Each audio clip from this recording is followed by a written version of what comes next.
Rail हो, highway हो, सड़क हो, सब कुछ बेचा जा रहा है। कल प्रधानमंत्री के जो फाइनेंस मिनिस्टर उन्होंने कह दिया है कि सब कुछ, कभी कुछ 40 साल के लिए, कुछ 100 साल के लिए। दूसरा सबसे बड़ी जो खबर है, जातीय जनगणना। मेरे साथ जयंत चौधरी हैं, युवा नेता हैं और लगातार जो ऑपरेट सोसाइटी की बात हो या हक अधिकार की बात हो और निजीकरण के खिलाफ आवाज़ उठाते रहें। जयंत जी, कैसे ले रहे हैं कल जो फाइनेंस मिनिस्टर ने कहा कि हाईवे, रेलवे, स्टेडियम तक के बेचा जा रहा है? ये गहराते वित्तीय संकट का प्रमाण है। आम आदमी की रोजी रोटी कठिन होती जा रही है। जो उसके जीवन का स्तर था 5, 6, 7 साल पहले, जो आनंद थे, वे दुर्लभ होते जा रहे हैं। कहीं से भी उसे नया पैसा आता दिख नहीं रहा। कॉन्फिडेंस अफेक्टेड हो गया है। हर मंडी, हर मार्केट में आप जाके देखेंगे, ग्राहक पहले जिस तरह से आते थे, आज सामान उठाने देखने भी नहीं पहुंच रहे। तो हर स्तर पे इसका प्रभाव पड़ा है। और सरकार यूं तो जीएसटी के नाम पे इतना पैसा ले रही है, लाखों करोड़ इकट्ठा कर रही है। टैक्सेस, पेट्रोल डीजल पे कोई छूट आम आदमी को दिया नहीं, इतना पैसा आ रहा है। सवाल आता है कि ये पैसा कहाँ जा रहा है। और ऐसे परिस्थितियों में भी सरकार कह रही है कि हमारे पास पैसा नहीं है। 4 लाख रुपए भी हम कोविड मृतक परिवार को दे नहीं सकते, हमारे पास धन नहीं है। और दूसरे ओर कह रहे हैं कि बेचना पड़ेगा। तो निजीकरण का एक दौर है।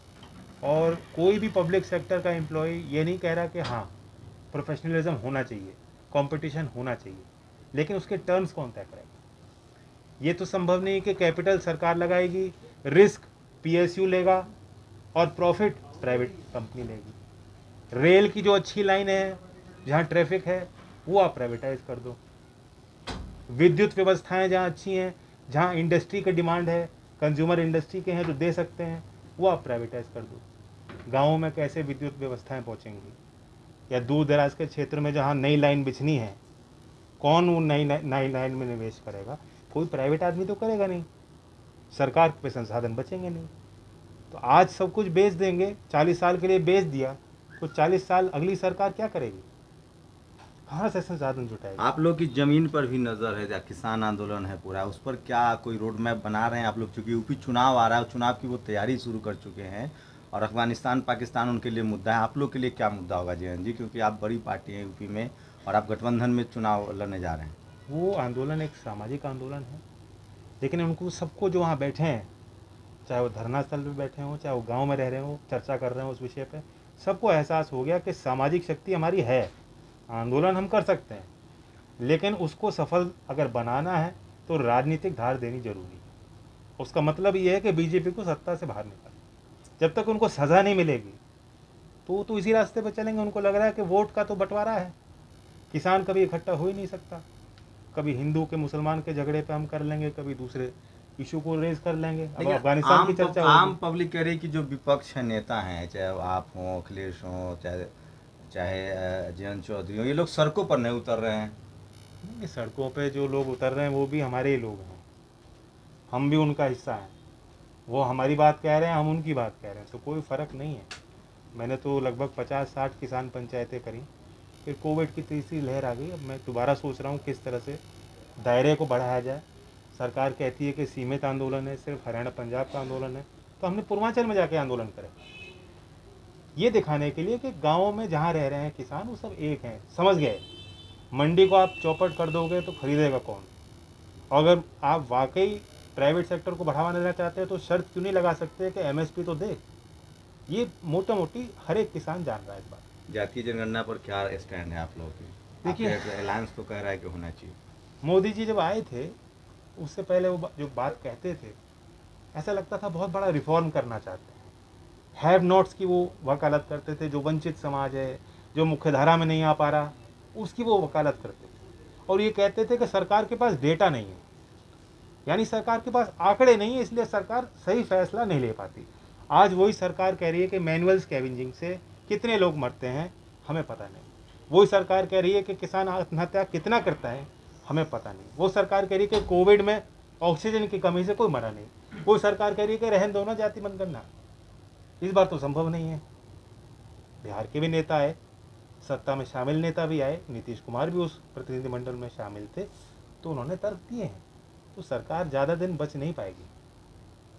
जो सरकार ये कहती थी कि हमारे पास डेटा नहीं है, तो डेटा इकट्ठा करने से क्यों बच रही? यूपी चुनाव को लेकर सर क्या है रोड मैप आप लोग का, क्या गठबंधन में आप लोग जा रहे हैं? सपा आरएलडी का गठबंधन कंफर्म है?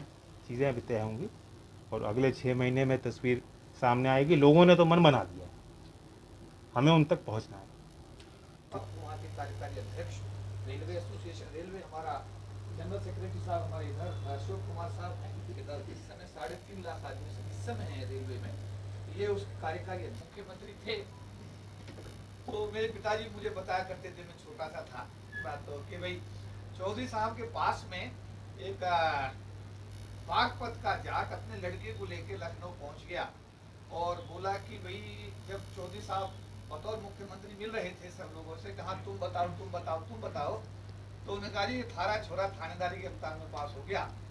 तो कह रहे अरे पैसे तुम पर ज्यादा हो रहे हैं, तुम 15 पैसे का पोस्ट कार्ड भी भेज देता तो फिर थानेदार तो मैं तब भी बना देता।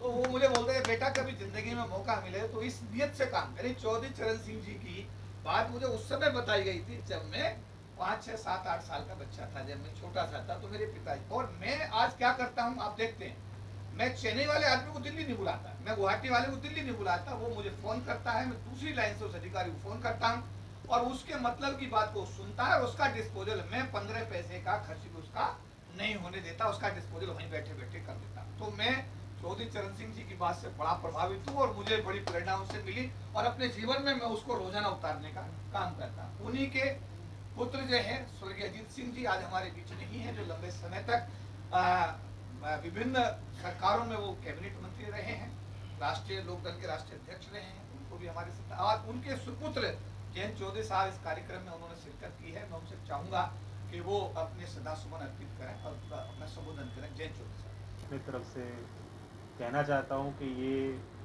सौभाग्य मेरा है, मुझे नहीं जानकारी थी कि आज आपने श्रद्धांजलि सभा का आयोजन किया है। मुझे लगता था कि मैं आऊँगा और मिलूँगा, जो भी कार्यकर्ता जुड़े हुए हैं, एक अनौपचारिक बातचीत हम लोग बैठ के करते हैं। और अभी परिचय भी मुझे आप सबने किया अनौटिया जी के संबंध में, भारती जी के संबंध में, हमारे अध्यक्ष राजेंद्र प्रसाद जी ने काफ़ी बताया। मैं मानता हूँ कि समाज की सामूहिक शक्ति, सोसाइटी अपने पाथ पे चल रही है, बहुत तेज़ी से परिवर्तन हो रहा है, व्यवहार में परिवर्तन हो रहा है, सोशल बिहेवियर में परिवर्तन हो रहा है। हर एक आदमी एक दौड़ में दौड़ रहा है, without any goal, without any self realization, बस दौड़ना है। कहाँ तक पहुँचना है, क्यों दौड़ना है, इसलिए दौड़ना है, वो ऑब्जेक्टिव सबके लिए क्लियर नहीं होते। अब आप सोशल मीडिया का फिनोमेना देखिए, सब कुछ फोकस्ड है सेल्फ के ऊपर। आप सेल्फी लें, डालें, और कोई लाइक करे ना करे, खुद ही लाइक करें।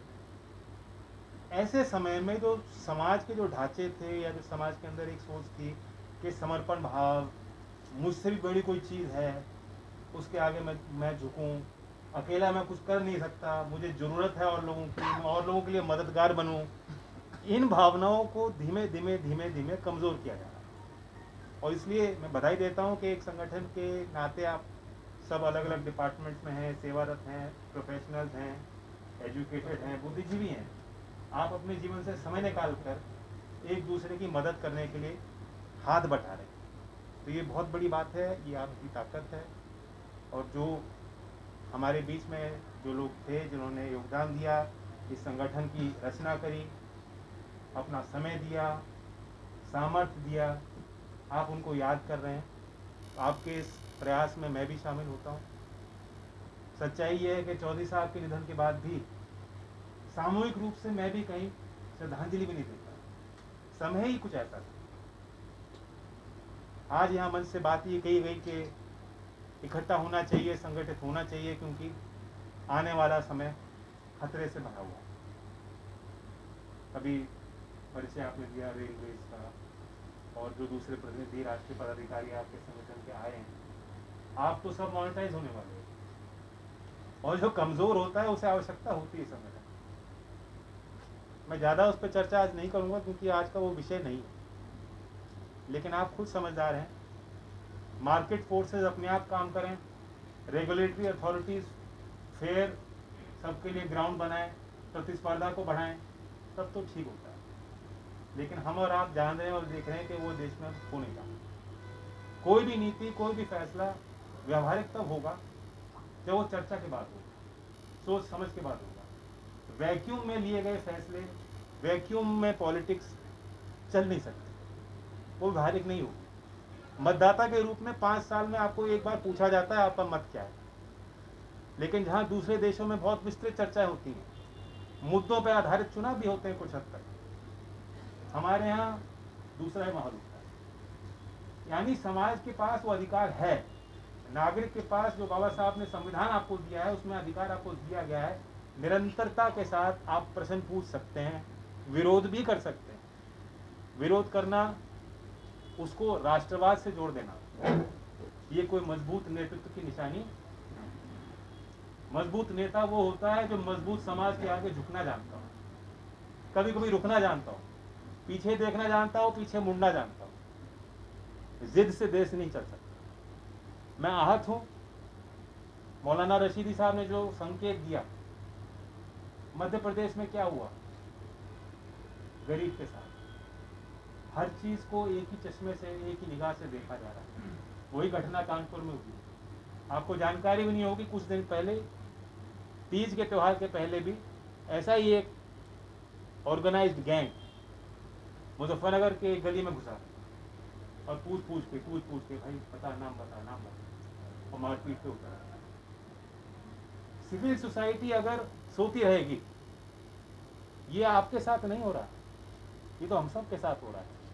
अगर आज राष्ट्र की आत्मा नहीं जागेगी तो फिर क्या बचेगा। वहीं मुजफ्फरनगर में हमारी पार्टी के लोग गए, क्योंकि कानून तो है ना, पालन तो करना ही पड़ेगा। उन्होंने वहाँ अधिकारी से मिले, उन्होंने कहा गिरफ्तार करो, वरना हालात और बिगड़ेंगे।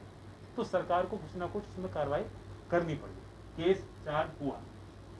तो मैं आपको ये कहना चाहता हूँ, आपके अंदर बहुत बड़ी ताकत है, बस उस ताकत को पहचानिए।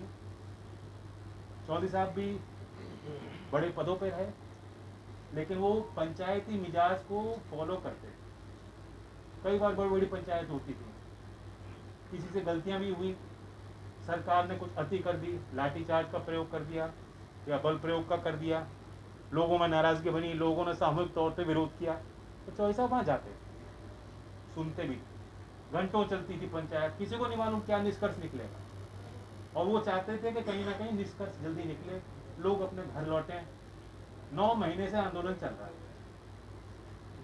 आज भी हम लोग अड़े हुए हैं कि नहीं, ये तो किसान ही नहीं है, ये तो एक कम्युनिटी के लोग हैं, ये तो सीमित लोग हैं, ये तो कभी पहले आड़ती बताया, फिर बताया चाइना से पैसा मिल रहा है। तो इसलिए मैं आप सब से अपील करता हूँ, आप सब कहीं ना कहीं अपने जीवन में अपने मेहनत के बल पर एक मुकाम पे पहुँचें। ऐसी ताकतों और ऐसे सोच के खिलाफ अपने स्तर पे भी आप जरूर विरोध दर्ज कीजिए। मैं धन्यवाद देता हूँ कि आपने मुझे अवसर दिया। सब्सक्राइब करें आपके अपने चैनल समता आवाज़ टीवी को, बेल आइकन दबाना ना भूलें, सबसे पहले हमारी वीडियो देखने के लिए।